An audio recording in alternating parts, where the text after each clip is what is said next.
30 और 31 तारीख का समय आपके लिए कैसा रहेगा? आज के इस गोचर में मैं डॉक्टर राजा मिश्रा यही बताने जा रहा हूँ कि दैनिक राशिफल के क्रम में 30 और 31 तारीख का समय किस राशि वालों के लिए कैसा रहने वाला है। लेकिन इसमें सबसे पहले 2-3 चीज़ों को समझने का हम लोग प्रयास करेंगे। सबसे पहले पंचांग को समझ लेते हैं।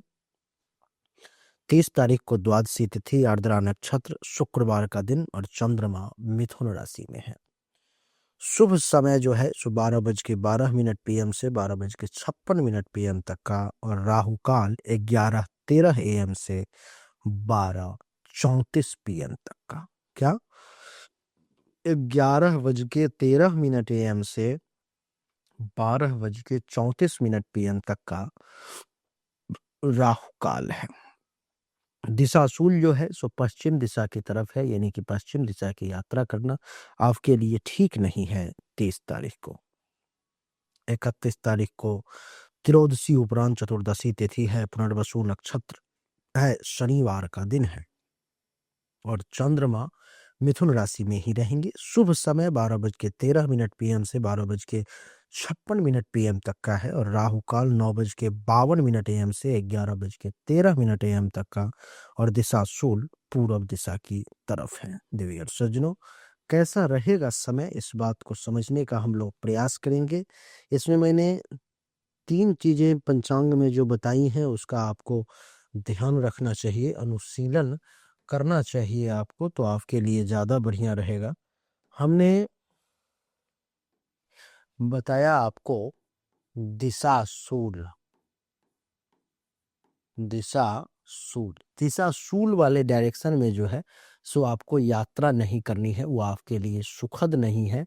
उस दिशा में जाना आपके लिए खतरनाक और घातक सिद्ध हो सकता है। दूसरा जो है सो हमने आपको बताया राहु काल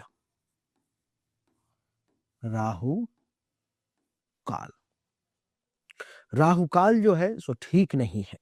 राहु काल में किसी विशेष कार्य से निकलना, राहु काल में कोई विशेष काम को करना, वो आपके लिए अच्छा नहीं। उस समय में करना आपके लिए वो हानिकारक साबित हो सकता है। और तीसरा हमने बताया आपको शुभ समय। ये जो शुभ समय अभिजीत मुहूर्त आपको हमने बताया है, ये आपके लिए बहुत ही उत्तम है, बहुत ही अच्छा है। इस समय में आप जैसा चाहें, जो चाहें, प्रभु कृपा रही तो जो शुरू करोगे उसमें सफलता मिलने का योग आपके लिए बन रहा है, अच्छा ही रहेगा। आइए चर्चा को आरंभ करें और समझने का प्रयास करें। सबसे पहली राशि जिस पर में हम लोग चर्चा करेंगे वो है मेष राशि। मेष राशि वालों के लिए कुंडली के तृतीय भाव में प्रवेश है चंद्रमा का, जो ये दर्शा रहा है कि साहस और पराक्रम इस समय में मेष राशि वालों का बढ़ेगा। भाई बहनों से भी आपको सहयोग ज्यादा मिलने के योग है, भाई बहनों का भी आपको सहयोग प्राप्त होगा। छोटी यात्राओं का योग भी आपके लिए बनता हुआ मैं देख रहा हूँ। छोटी छोटी यात्राएं जो है सुनिश्चित तौर पर में प्रभु कृपा से सफलता पूर्वक सिद्ध होती हुई मुझे दिखाई दे रही है। लेखन, कला और संचार में भी आपको इन 2 दिनों में सफलता मिलने के योग है, परंतु कुछ विवाद भी इस समय में आपको परेशान कर सकता है, तो विवाद से बचने का प्रयास करें। मैं इसके बाद बात करेंगे वृषभ राशि की। वृषभ राशि वालों के लिए कुंडली के द्वितीय भाव में प्रवेश है चंद्रमा का, जो ये दर्शा रहा है कि खर्च भी अचानक आपका बढ़ सकता है। वृषभ राशि वाले खाने पीने की वस्तुओं में आपकी रुचि भी बढ़ती हुई प्रतीत हो रही है। वाणी जरूर मीठी और मधुर रहेगी। धन लाभ की संभावना भी जो है इस समय में रहने के योग है आपके लिए, और पारिवारिक माहौल भी आपका बहुत सुखद रहेगा इस समय में, ऐसा मैं देख पा रहा हूँ। एक नई सूचना, सर्वशास्त्र संगम अंतर्राष्ट्रीय सम्मेलन होने जा रहा है अप्रैल में। इसमें तंत्र मंत्र, ज्योतिष, वास्तुशास्त्र, कर्मकांड और भी अन्य विधाओं के देश दुनिया के जो बड़े विद्वान हैं वो आ रहे हैं।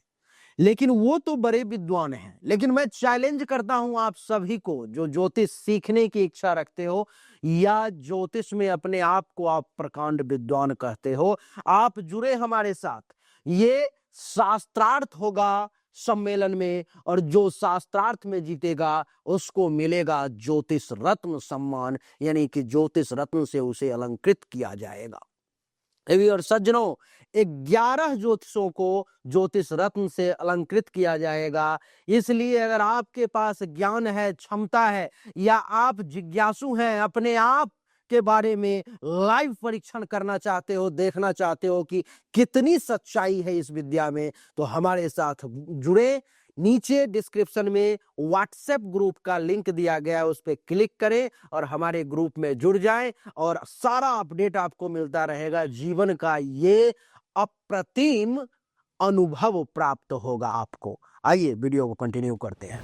देवी और सज्जनों, वृषभ के बाद बात करेंगे मिथुन राशि की। मिथुन राशि वालों के लिए कुंडली के प्रथम भाव में प्रवेश है चंद्रमा का, जो ये दर्शाता है कि चंचलता और अस्थिरता, ये दो चीजें इन 2 दिनों में आपको बार बार परेशान करेगी, डिस्ट्रैक्ट करने का प्रयास करेगी। लोग आपके तरफ आकर्षित होते हुए दिखाई देंगे।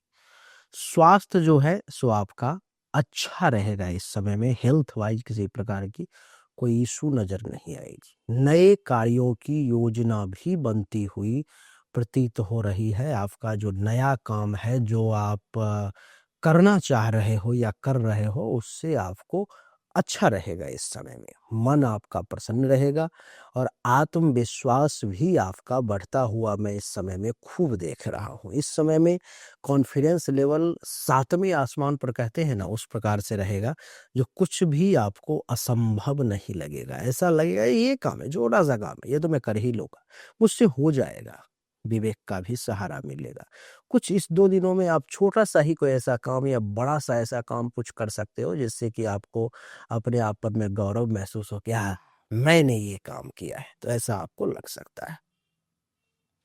मिथुन के बाद बात करूंगा कर्क राशि की। कर्क राशि वालों के लिए कुंडली के 12 भाव में प्रवेश है चंद्रमा का, जो ये दर्शा रहा है कि आपके खर्च बढ़ सकते हैं, नींद में बाधा या मानसिक अस्थिरता भी देखने को मिल सकती है। विदेशी कार्य या यात्रा के भी योग है। दान पुण्य और आध्यात्मिक झुकाव भी देखने को मिलेंगे। छुपे खर्चों पर में ध्यान देना चाहिए आपको, बहुत जरूरी है। देवी और सज्जनों, नहीं तो वो छुपा खर्चा आपकी कमर तोड़ सकता है, आपको कमजोर कर सकता है। कर्क के बाद बात करेंगे सिंह राशि की। सिंह राशि वालों के लिए कुंडली के एकादश भाव में प्रवेश है चंद्रमा का, जो ये दर्शा रहा है कि मानसिक प्रसन्नता और उत्साह देखने को मिलेगी। नए स्रोतों से आपको लाभ देखने को मिलेगा। इच्छाओं की पूर्ति भी होती हुई प्रतीत हो रही है। मित्रों और शुभ चिंतकों से भी खूब सहयोग आपको मिलेगा। आय में भी वृद्धि के बहुत अच्छे योग सिंह राशि वालों के लिए बन रहे हैं। सिंह के बाद बात करेंगे कन्या राशि की। कन्या राशि वालों के लिए 10वें भाव में प्रवेश है चंद्रमा का, जो ये दर्शा रहा है कि काम का बोझ बढ़ सकता है। नए अवसरों की प्राप्ति होगी। अधिकारियों का सहयोग मिलेगा। नौकरी और व्यापार में खूब उन्नति के योग हैं। कार्य क्षेत्र में सफलता मिलने का योग मैं आपके लिए देख पा रहा हूं। कन्या के बाद बात करेंगे तुला राशि की। तुला राशि वालों के लिए कुंडली के 9वें भाव में प्रवेश है चंद्रमा का, जो ये दर्शा रहा है कि सम्मान और प्रतिष्ठा आपको प्राप्त होगी। गुरु, पिता या बड़े लोगों से भी आपको लाभ मिलने के योग हैं। यात्रा, विशेष करके तीर्थ यात्रा का योग जो है सो बन रहा है। धार्मिक कार्यों में आपकी रुचि भी बढ़ेगी और भाग्य का भी आपको अच्छा खासा साथ मिलेगा इस समय में। तुला के बाद बात करूंगा वृश्चिक राशि की। वृश्चिक राशि वालों के लिए कुंडली के प्रथम 8वें भाव में प्रवेश है चंद्रमा का, जो ये दर्शा रहा है कि आध्यात्मिक झुकाव बढ़ेंगे।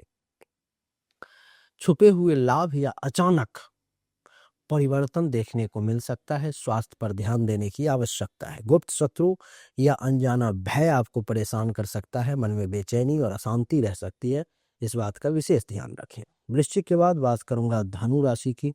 धनु राशि वालों के लिए कुंडली के 7वें भाव में प्रवेश है चंद्रमा का, जो ये दर्शा रहा है कि कभी कभी रिश्तों में तकरार की स्थिति उत्पन्न हो सकती है। समाज में प्रतिष्ठा आपको जरूर प्राप्त होगी। साझेदारी से आपको फायदा होगा। व्यापार और व्यवसाय में लाभ मिलेगा।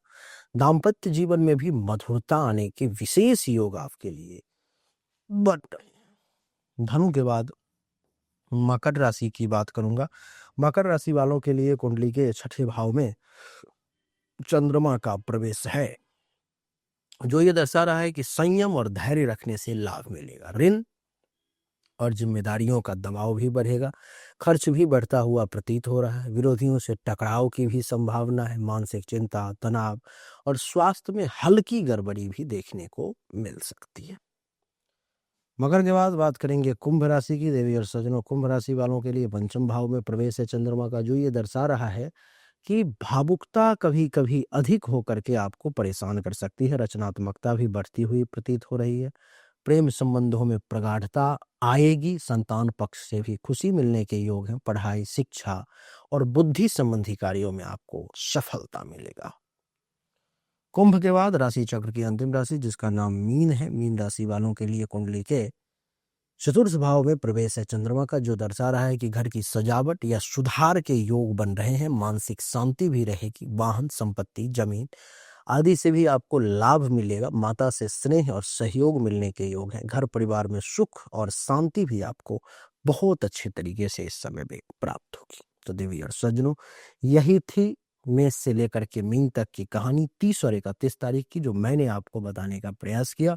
उम्मीद करता हूँ आपको अच्छा लगा होगा, पसंद आया होगा। पर्सनल हस्तरेखा या जन्म कुंडली दिखाने के लिए सामने दिए गए नंबर पर मैं आपको मैसेज करना है। अच्छा लगा तो लाइक करें, शेयर करें, चैनल को सब्सक्राइब करके इसके बेल आइकन के बटन को दबा दें। राधे राधे, राम राम।